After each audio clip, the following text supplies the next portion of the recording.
Ya'juj dan Ma'juj adalah dua nama suku dari turunan Adam, sama dengan kita manusia. Nabi SAW sebutkan ciri-ciri mereka. Mata mereka sobekannya kecil sehingga mata mereka kelihatan seperti sipit, tapi bola matanya besar. Mereka memiliki rambut yang keriting dan mereka memiliki poster yang umumnya seperti poster manusia. Hanya saja mereka ini memang menjadi fitnah, tanda-tanda hari kiamat. Mereka tidak berbaur dengan manusia yang lain. Salah seorang di antara mereka tahu kalau dia akan mati kalau sudah memiliki anak 1000. Tidak ada pengikutnya dari manusia biasa. Pada saat saya pelajari tentang Ya'juj Ma'juj ini tingkat 3 kuliah, kurang lebih waktu itu tahun 96, 97. Dosen saya membuka kitabnya membahas masalahnya, saya sempat tanya sendiri, saya bilang, Syekh, jumlahnya Ya'juj Ma'juj itu berapa banyak? Dia bilang tidak terhitung jumlahnya. Karena ada hadis yang berbunyi mereka akan mendatangi sebuah sungai, kalau tidak salah namanya Sungai Tibria. Sungai itu sekarang ada, besar. Bayangkan sungai ya, airnya banyak mengalir. Kata Nabi SAW, mereka akan mampir dan minum di situ. Mereka semua minum air sungai itu, dan yang terakhir dari mereka datang sudah nggak dapat air. Artinya air sungainya habis diminum. Bayangin berapa banyak jumlahnya tuh. Satu Jakarta aja sekarang kalau minum air sungai Ciliwung nggak habis. Mungkin nggak bakal habis kalau satu Indonesia pun minum. Bayangkan berapa banyak jumlah mereka tuh. Tidak terhitung. Nanti kan kita bacakan ayat-ayatnya tentunya. Banyak sekali ayat berhubungan dengan masalah itu. Tapi yang jelas pada saat itu Nabi SAW mengatakan, Allah berfirman kepada Isa, berkata, wahai Isa, aku akan mengeluarkan hamba-hambaku yang tidak ada seorang pun dari kalian bisa mengalahkannya, termasuk Isa alaihissalam, nggak bisa mengalahkan. Maka selamatkanlah dirimu bersama dengan pengikut-pengikutmu ke Gunung Tur namanya. Gunung Tur ini ada di Palestina ya. Ini rata-rata nanti hari kiamat ini di Syam, banyak negeri Syam kita gitu kan. Maka Nabi Isa pun alaihissalam menyelamatkan diri dengan pengikutnya ke Gunung Tur yang diikuti sama orang-orang yang beriman. Lalu tentu yang bisa ikut yang terjangkau pada saat itu, karena dunia sangat luas. Maka yang tidak sempat ikut dengan Nabi Isa alaihissalam, mereka dibunuh oleh Ya'juj Ma'juj. Allah subhanahu wa ta'ala memberikan ciri khas mereka, artinya cirinya mereka ini, mereka dihimpit di sebuah gunung. Di surah Al-Kahfi dijelaskan oleh Dzulkarnain. Dzulkarnain khilaf antara ahli sejarah mengatakan dia nabi atau dia orang saleh. Tapi Allahu alam, saya cenderung dengan pendapat yang mengatakan dia adalah seorang nabi. Karena Allah SWT angkat ceritanya dalam Al-Quran. Dan Allah berikan dia banyak mukjizat. Di antaranya mukjizatnya adalah menahan Ya'juj Ma'juj waktu itu ingin membuat kerusakan di zamannya dia dulu. Jadi memang Ya'juj Ma'juj ini ciri khasnya, kata Nabi SAW, mereka memakan apa saja. Batu, kalau hewan-hewan itu kalah jengking sama ular, binatang-binatang buas, harimau, mereka makan semua. Jadi bukan seperti manusia normalnya. Mereka membunuh semua yang bukan seperti mereka. Mereka buat kerusakan. Sampai-sampai kata Nabi SAW tidak ada yang bisa mengalahkan mereka, dan jumlah mereka sangat banyak. Salah seorang di antara mereka tahu dia akan mati kalau sudah punya 1000 anak. Dan tidak menikah dengan umumnya orang. 2 suku ini saja. Kata Nabi SAW dalam hadis Bukhari, kecelakaanlah bagi orang-orang yang ada di Jazirah Arab. Kemungkinan besar makna ini adalah tempat mereka dekat dengan Jazirah Arab. Sebagian, ada satu syekh dari Mesir, sekarang ada bukunya sama saya dan sudah terjemahan bahasa Indonesia, judulnya Ya'juj Ma'juj. Kalau Bapak Ibu mau beli bisa, ada judulnya Ya'juj Ma'juj, tapi saya lupa penerbitnya apa. Itu agak tebal, harganya mungkin sekitar 85.000 atau 100 ribuan lah maksimal. Itu khusus, dan beliau adakan penelitian, saya baca dan memang sangat konkret dan ilmiah. Beliau mendatangkan fakta kalau tempat Ya'juj Ma'juj yang disebutkan dalam Al-Quran itu ada di Cina, tembok Cina. Jadi seperti yang disebutkan dalam Al-Quran, 2 gunung yang disatukan, di antara celah gunung itu ditaruh tembaga-tembaga.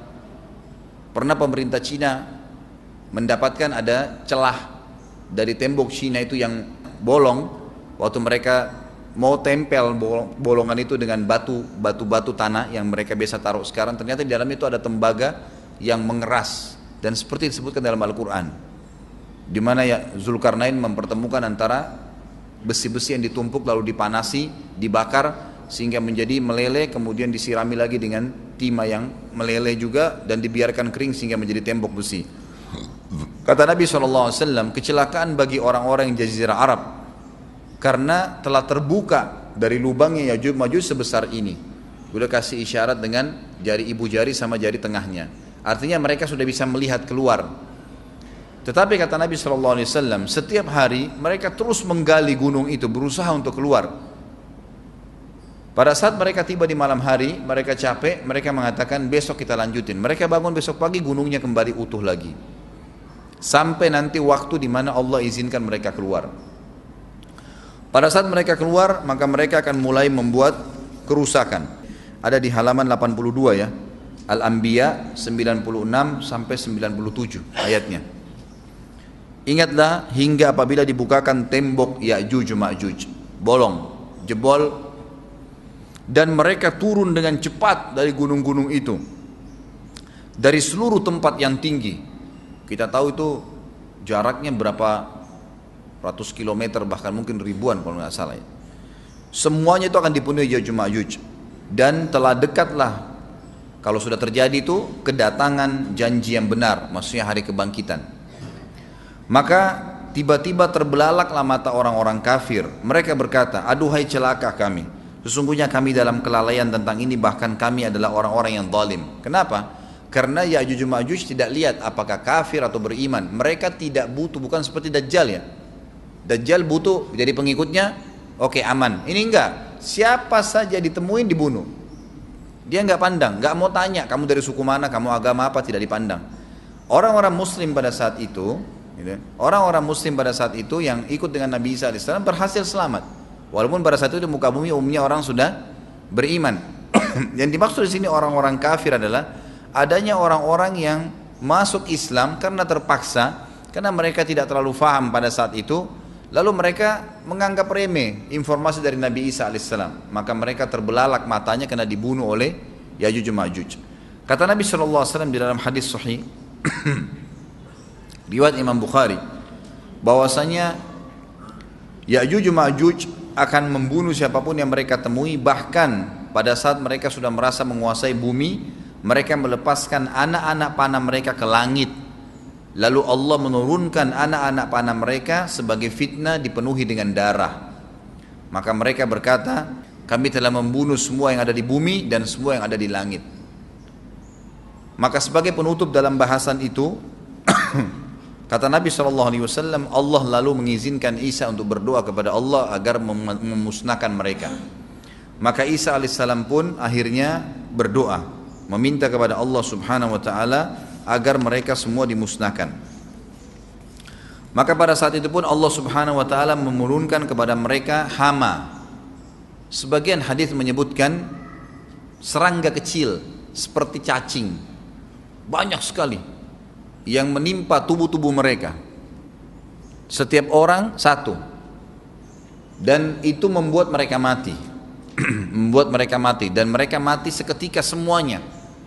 Jadi secara bersamaan semuanya meninggal. Allahu a'lam waktu itu berapa ratus juta jumlah orang Ya'juj Ma'juj pada saat itu, tapi semuanya akan mati.